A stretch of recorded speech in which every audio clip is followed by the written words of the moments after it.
everyone, my name is Katie Ayers. I am a nursing major at Southeastern University, and this is my personal testimony speech. So, as long as I can remember, I've always struggled with depression. My whole family, it runs in my family, mental illness. I remember being 7 years old and telling my parents that I'm just so numb inside and nothing makes me happy.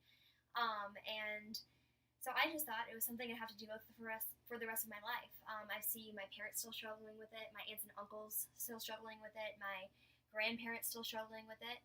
So as I got older, I just felt like this is something I have to deal with for the rest of my life.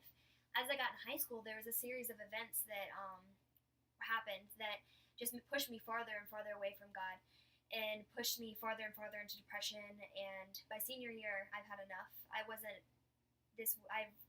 that this wasn't a life worth living if I had to go through this for the rest of my life.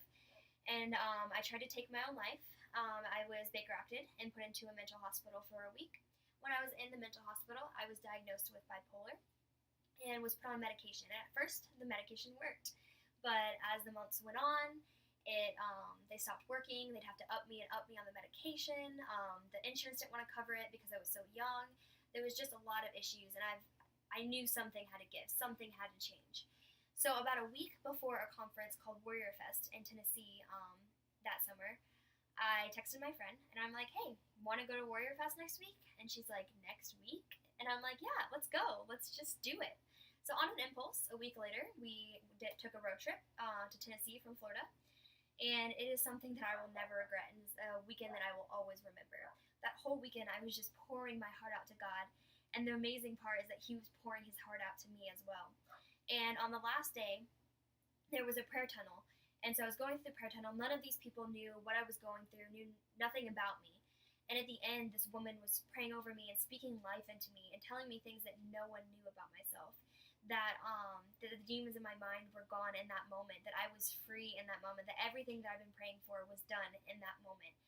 And I was bawling my eyes out. In that moment, I felt God say that I need to stop taking my medication as a step of faith and to prove that I believe that I was healed, that I need to stop taking my medication. And for those of you that don't know, you don't just stop taking that kind of medication. It's a long process, long withdrawal process, a lot of withdrawals. You have to get it approved by your doctor, and he'll tell you how to slowly taper off of it. But so doing this would be a big step of faith. But I did it, and I trust in the Lord, and that night I went to the hotel and didn't take my medication. I didn't tell my family or friends or anything for a while after that because I knew they'd think I'm crazy, and that's not something that you're supposed to do. So I didn't tell them, but I am happy to say that it is almost a year later, and I've had absolutely no symptoms of depression or bipolar, that I've just had peace and joy this past year, and God has just revealed Himself so much to me this past year. And I didn't even think I would be here, yet here I am standing in front of you telling my testimony. That's what I wanted to emphasize, that testimonies are so powerful, and that I used to be ashamed of my testimony and feel guilty and be afraid to tell people because they would judge me. But I've realized the power in testimony and how powerful they are and how you can help encourage and uplift people going through situations you've been through and how you can help them through it. So I encourage you guys to do the same thing. Don't be ashamed of your testimony. Share it with others and help them through situations you've been through. Show God's glory and His love and His amazingness through your testimony.